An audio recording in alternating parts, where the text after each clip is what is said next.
We made it to Fort Worth, Texas. We just ate at Cinnaholic because we parked. We're gonna go to LA Fitness to work out and shower, but because it's Memorial Day, they closed early. Looked up vegan restaurants. Cinnaholic was right around the corner. If you don't know what Cinnaholic is, it's all vegan Cinnabon type place. So awesome. There's music coming from the rocks.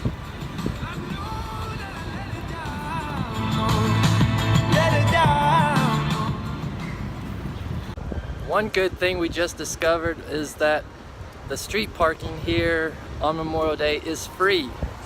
We were earlier trying to work the machine and it wasn't doing anything. So now we know, free parking. We're heading into Nectar Juice Bar for smoothies, smoothie bowls, my favorite.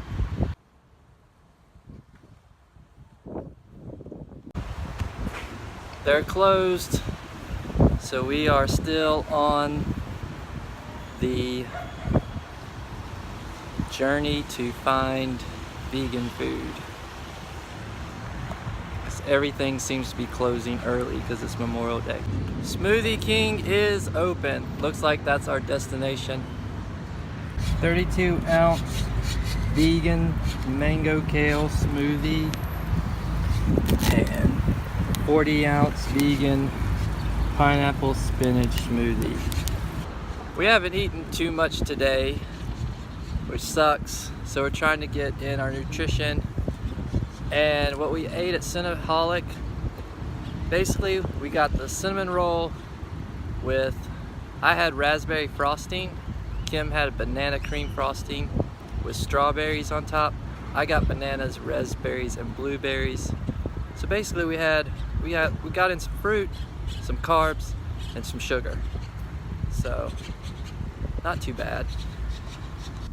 We are on the way to Dallas now, to our spot where we'll be spending the night. Press on the ceiling 14 more times.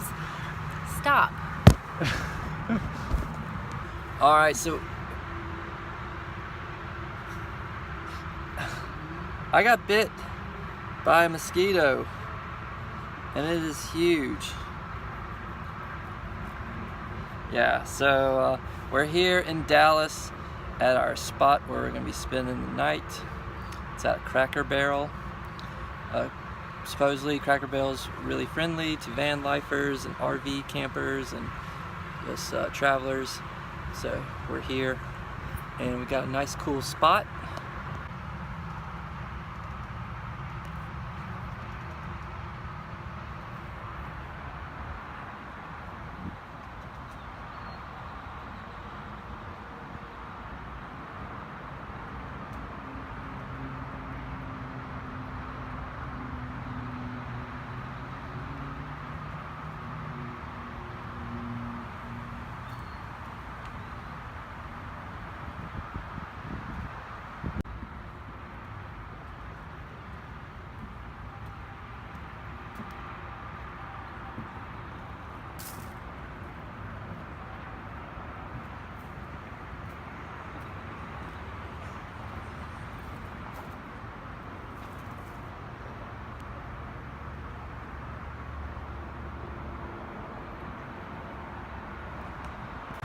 So if you couldn't tell, that just behind us is a Holiday Inn.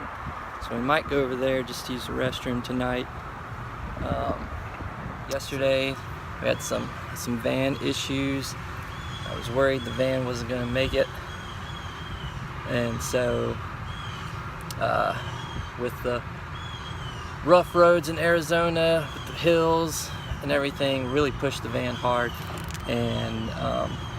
And the van later that day was telling me, hey, push too hard. And and I knew that the whole time. But worrying about the van and stressing out over that really caused me to be paranoid. It caused me to freak out over just about everything. And it caused some issues between us and lack of communication. because we're driving separate cars. Kim has to drive her car back, and I'm driving the van. And so, yeah, I was just freaking out over everything, upsetting Kim, and so it was not the greatest night we've ever had in the world. So we've learned some lessons from that. But this morning, as we started our journey, I was flipping through the radio stations because that's the only music I have in the van currently is the radio. And leaving, where did we leave? New Mexico? We left Roswell, New Mexico, and I meant to get some footage of like the big alien statue outside Dunkin' Donuts and all that. There was like a glow off to the side of the road. Yeah, but we did not. I wasn't able to do that just because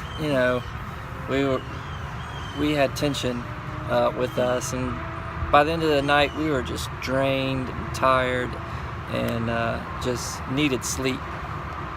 So back to my journey. As we're leaving Roswell, I was flipping through the stations, noticed a whole bunch of Christian stations were on, and I just landed on one because there was a song. It sounded good, which was surprising to me because Christian radio usually doesn't sound all that great. But I listened to it and I just got hooked on the station, and I just started, praying and just talking with Jesus and, kind of worshiping, I guess. I mean, because I was listening to the music, it made me start really thinking about things. And that radio station stayed on the whole time. There would be spots here and there where it would like staticky, but I'd always find it again. It was crazy. And not all Christian music sounds bad. It's just the mainstream Christian radio sometimes is really contemporary, and I don't know. I've just never been fond of it. But tons of Christian music out there that is amazing, and I guess they just happen to be playing the amazing stuff today. But it really changed the atmosphere in the van. I really got to calm down and think about things. And so, after this afternoon talking and getting out our frustrations, I think we learned some lessons, and especially for the first time venturing out into van life with not a fully equipped van quite yet, and being on the road and not having access to everything. And so while we do want to feel like we don't have a time limit or anything on this journey and we can just go and see things and live free, we do have a wedding coming up, and so we do need to get back for that, and we do need to get back in a timely manner, whereas Kim has all the time she needs to prepare, because it takes the bride more time to prepare than the groom, or at least me. I'm not doing anything. I got my hair cut. I got my beard trimmed. So some of the lessons we learned, for me, Kim says I need to listen.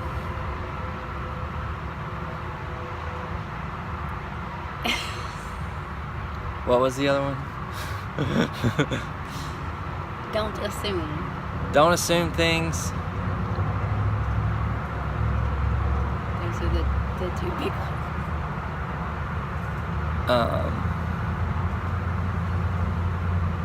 Yes. Me, what I learned today, especially while driving, listening to the radio and trying to listen and hear Jesus speak to me, was that trust.